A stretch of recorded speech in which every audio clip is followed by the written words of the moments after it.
What up, guys? Deuce here. It's going to be my review for tonight's Monday Night Raw. Went off there about 45 minutes ago or so, maybe 30 minutes. Sorry, I'm posting this a little later than I said I would right after the show. I apologize. So yeah, tonight's Raw from Dayton, Ohio. It was kind of a weird show, if you ask me. Um, Sorry, watching Hall Pass, fucking hilarious movie. Uh, Oh yeah, like I said, Raw was kind of strange. I don't know, and what happened in the main event, like segment thing, whatever you want to call it, it's just I don't know where WWE's going with this, but I was all amped up for this Raw, and for beginning of it was great, but it kind of almost went downhill towards the end. But just get right to it. Raw kicks off with John Laurinaitis making his way down to the ring. Talks about how in one night he revolutionized the WWE, talking about last night at Extreme Rules. Talks about Brock Lesnar and Cena, their match last night. Then introduces Brock Lesnar, who gets a mixed reaction. By the way, the intro to Raw night, instead of, it ending with Cena and his salute, it was Brock Lesnar. It said WWE Raw Super Show starring Brock Lesnar, which is pretty cool. So then Lesnar out to a mixed reaction. Brock says, last night the world saw firsthand what Brock Lesnar bringing the pain looks like. And Triple H's music hits.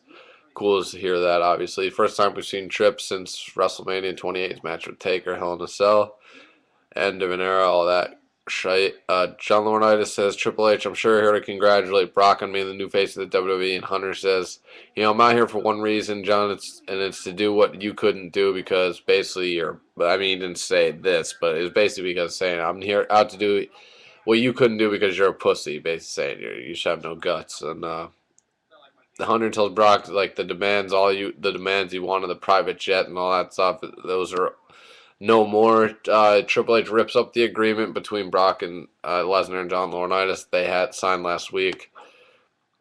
He basically tells Brock that John Laurinaitis didn't have. Triple H tells Brock that Laurinaitis didn't have the authority to make that agreement last week, and then Triple H asks Brock, like, what's it going to be? You're going to accept like the regular terms that were in the original contract you agreed to when you came back.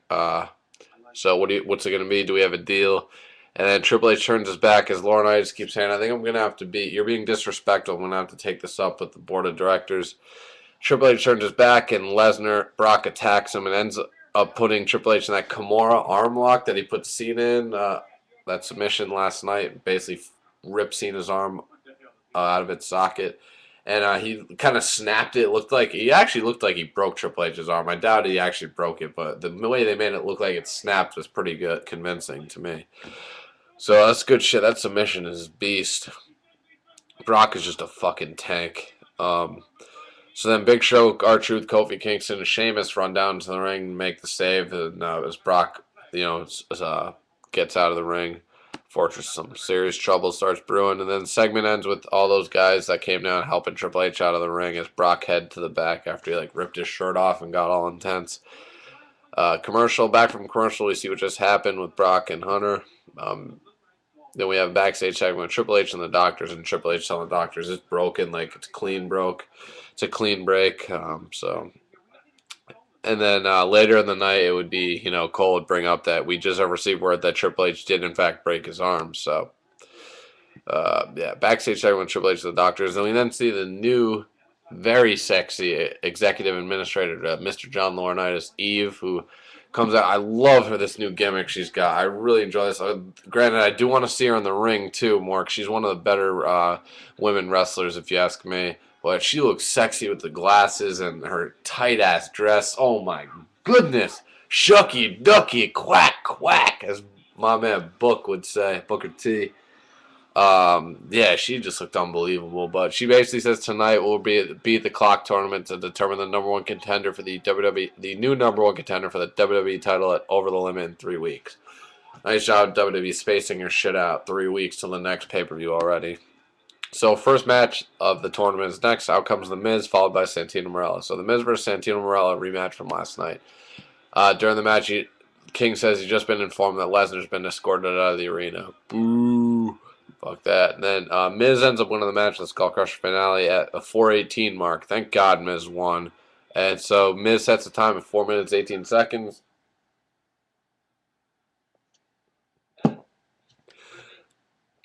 The rest of the night is hyped. We go to commercial. Back from commercial, we see Layla winning the Divas title from last night at Extreme Rules, making a return after that bad leg injury she suffered. So the Bella's already in the ring, and now comes Layla. Man, she is fucking cute as hell. I like Layla a lot. Damn, she's improved a lot in the ring too. I respect that. She worked hard on that. So it's Layla versus Nikki Bella versus Brie Bella in a triple threat match for the Divas title. Layla retained in about 5 seconds. She basically bumped the Bellas into each other. One of them fell out of the ring. I didn't know which one it was. And then she rolled the other one up for the 1, 2, 3. That's it. Winner and still Divas champion Layla. Layla retained.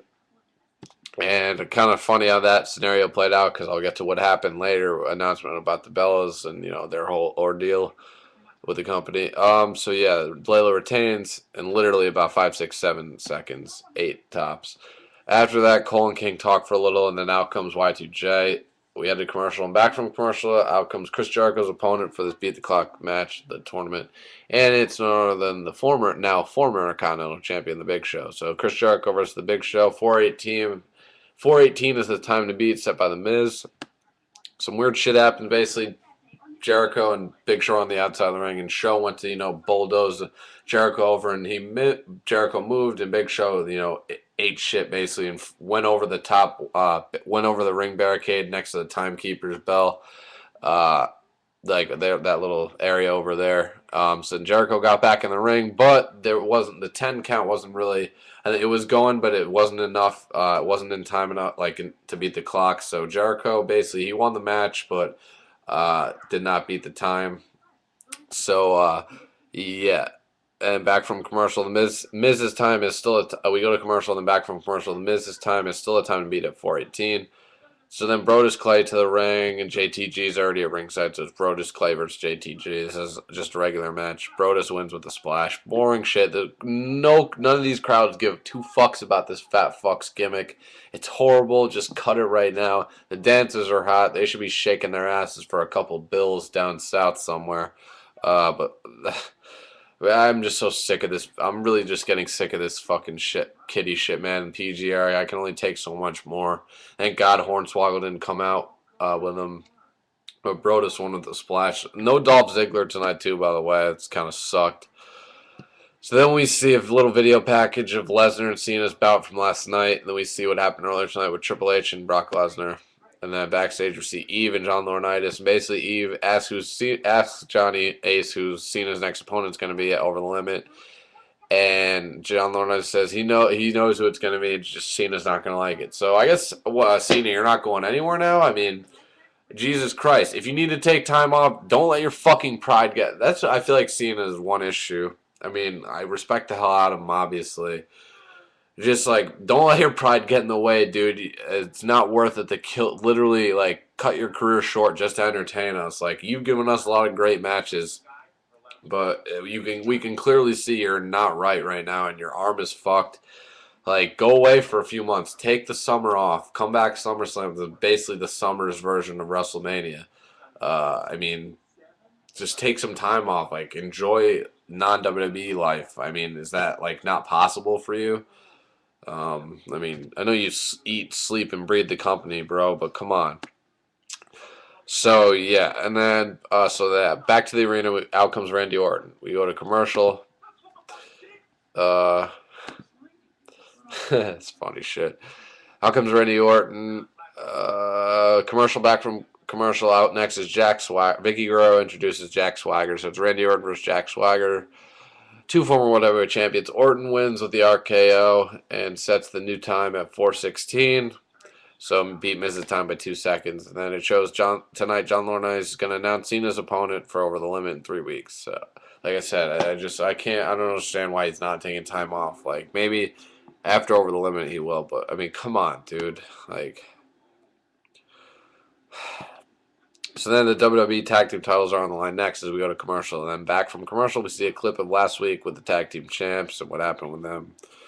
Out comes the Tag Team Champions with Rosa Mendez. Oh, my goodness. Now, next comes our true Primo and Upco, the Tag Team Champs. Rosa Mendez out. Next comes our Truth, followed by his Tag Team partner, Kofi Kingston. And as soon as I heard this match was going down, I predicted, I said to myself, Kofi and Truth are going to win, become the new Tag Team Champions.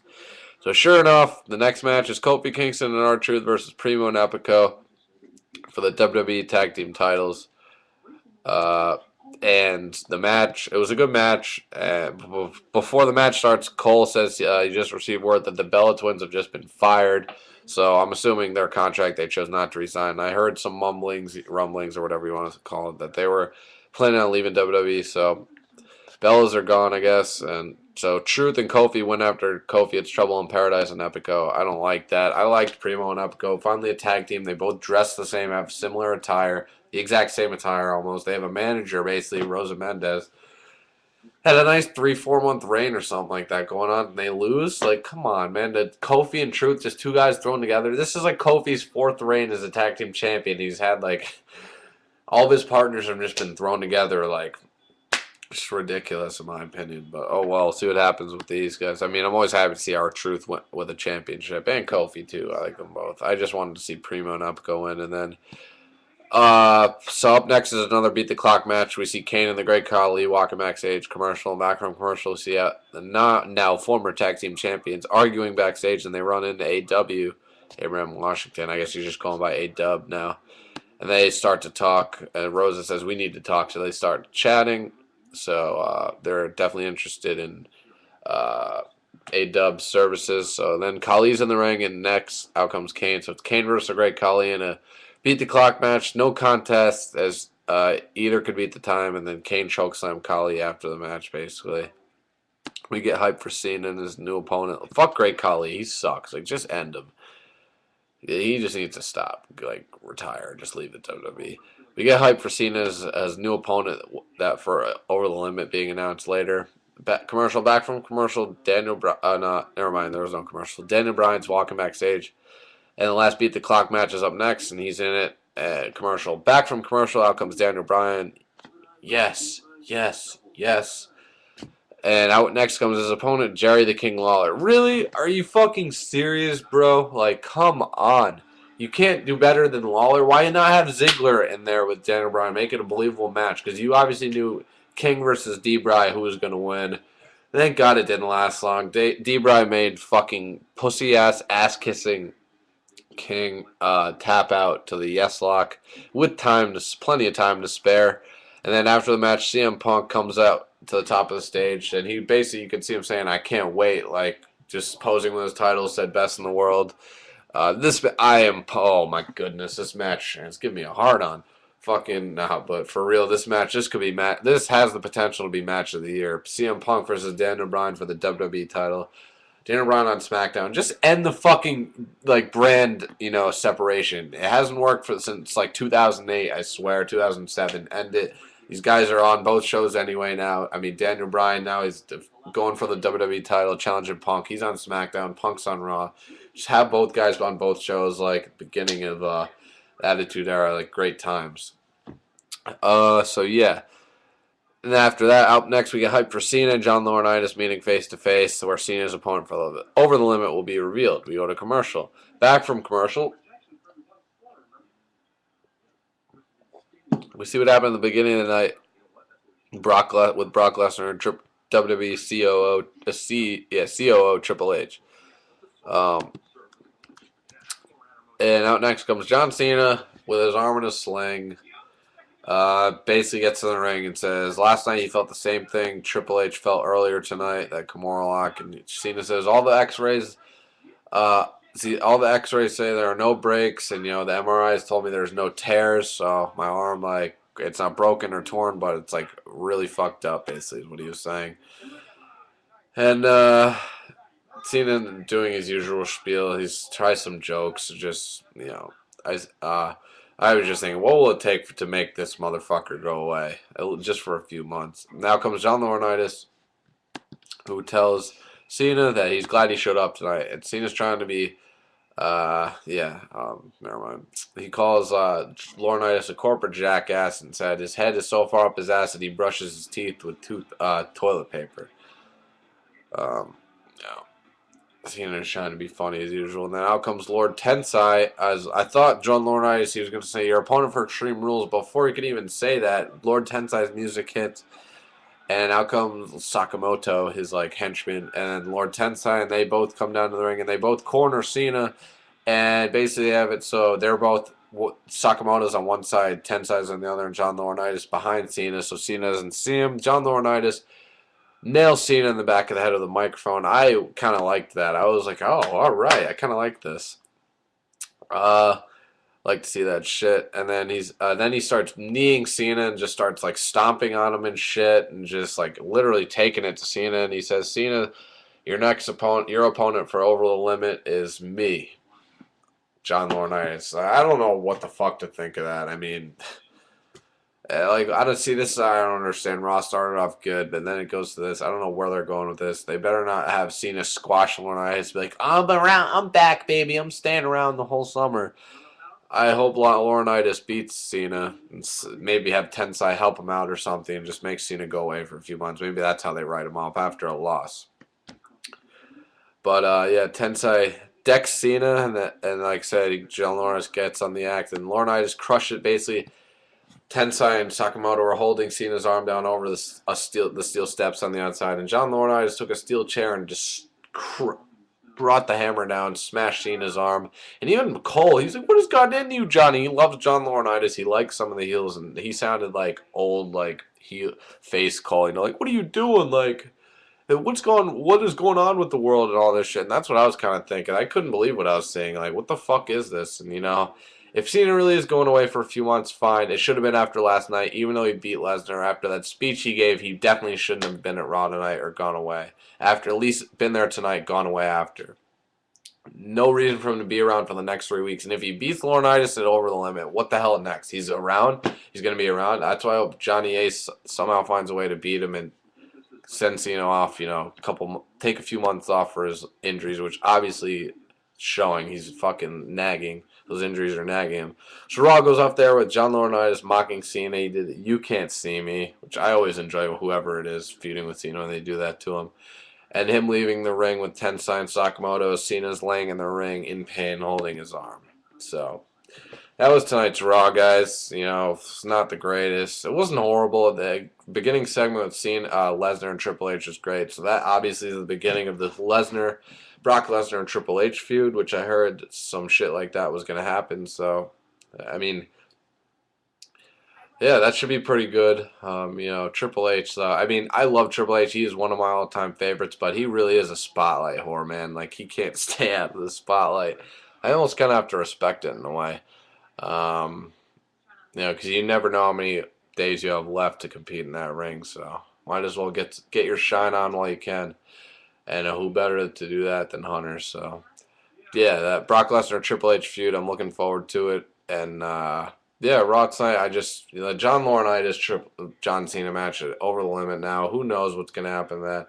Granted, it's only 3 weeks until Over the Limits, but the next 3 weeks we'll see, you know, well, it's now 2 Raws, I guess, until Over the Limit, but next couple weeks or so, we'll see how they try and build this shit up, and if Cena really is going to be taking some time off, we'll see. And the Bellas, I guess, are done with WWE. I'll try and find out more about that and maybe make a vid tomorrow and talk about it, so. But that's it, pretty much it, guys, for my review for tonight's Raw from Dayton, Ohio. It's a mediocre show. Comment, subscribe. Let me know what you thought. You know what you think of this whole John Laurinaitis Cena angle going in Over the Limit, the Lesnar Triple H angle. What you think is going to happen with that next? And yeah, just let me know what you thought of tonight's Raw, guys. Comment, like I said, comment, subscribe if you'd like. And I appreciate all the feedback you guys have been giving to me on my videos lately. It really means a lot. So yeah, have a great night, guys. And you know, until next time, this Deuce out. Peace.